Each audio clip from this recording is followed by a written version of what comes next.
Hello hi అండి, welcome to princess అశ్ని channel. మనకు summer వచ్చేసింది కదా అండి. మనకు సమ్మర్లో బాగా వచ్చే కాయలు ఏంటంటే మామిడికాయలు.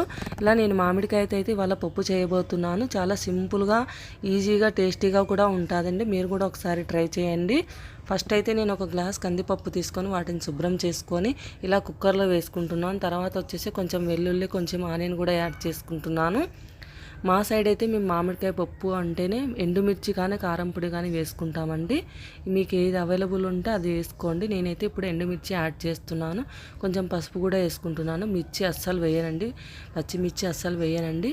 మీరు కూడా ఇలాగ ఒకసారి ట్రై చేయండి. పచ్చిమిర్చి వేసి చూడండి, ఎండుమిర్చి వేసి చూడండి, మీకే ఆ డిఫరెన్స్ తెలుస్తుంది. మాకైతే ఎండుమిర్చి వేసుకొని ఇలా మామిడికాయ వేసుకొని చేసుకుంటే చాలా అంటే చాలా టేస్టీగా ఉంటుంది.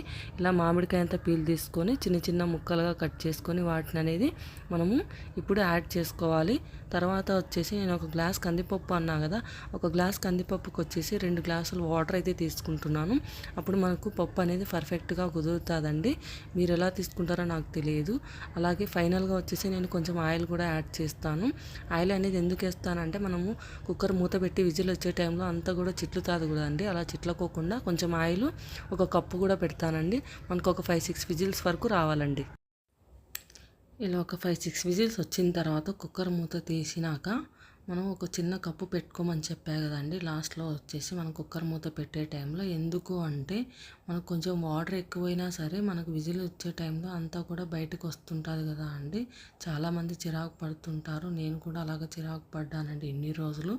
ఇప్పుడైతే నాకు ఈ చిట్కా అనేది తెలిసిన తర్వాత అప్పటి నుండి ఇలాగే ఫాలో అవుతున్నాను. అస్సలు కొంచెం కూడా బయటికి రాలేదండి. మీరు కూడా ఒకసారి ట్రై చేయండి. చాలా అంటే చాలా పనిచేస్తుంది.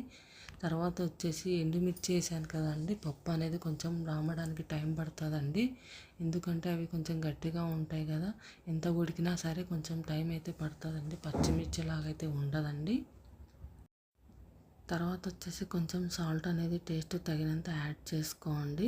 ఆ వాటర్ అనేది మనకు పప్పు అనేది కొంచెం చిక్కగా ఉన్నట్టయితే వాటర్ అనేది యాడ్ చేసుకోండి. లేదంటే అలాగే పక్కన పెట్టేసుకొని ఈ పోపు పెడతాం కదా అంటే ఆ పోపు అనేది కొంచెం యాడ్ చేసుకొని పిల్లలకు పెట్టినట్టయితే బాగా తింటారండి. టేస్టీగా కూడా ఉంటుంది.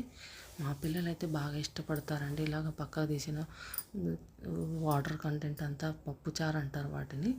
తర్వాత వచ్చేసి మనం పోపు పెట్టుకుంటున్నాం కదా, 2 టేబుల్ స్పూన్ ఆయిల్ తీసుకొని వాటిలో పోపు దినుసులు అన్నీ యాడ్ చేసుకోండి. ఇక్కడ ఈ మిర్చి వేసా కదండి, ఆ మిర్చి పేరైతే నాకు తెలియదు. మీకు ఎవరికైనా తెలిసినట్టయితే నాకు కామెంట్ సెక్షన్లో కామెంట్ చేయండి.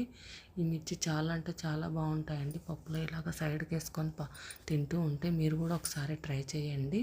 ఈ మిర్చి అయితే మా ఆయనకి చాలా ఇష్టం. ఎప్పుడు పప్పు చేసినా కూడా ఈ మిర్చి వెయ్యి అని చెప్పి అంటుంటాడండి. చాలా బాగుంటుంది. ఎందుకు అని నేను కూడా ట్రై చేశాను, చాలా బాగుంటుందని. తర్వాత వచ్చేసి ఇలా అంతా మగ్గిన తర్వాత పప్పు అనేది యాడ్ చేసుకొని ఫైనల్గా కొత్తిమీర అనేది గార్నిష్ చేసుకోవాలి. మీకు ఈ వీడియో నచ్చినట్టయితే లైక్ చేయండి, షేర్ చేయండి, కామెంట్ చేయండి. మీరు కూడా ఒకసారి తప్పకుండా ట్రై చేయండి. ఎండుమిర్చి వేసుకొని మామిడికాయ పప్పు అనేది ట్రై చేయండి. చాలా టేస్టీగా ఉంటుంది.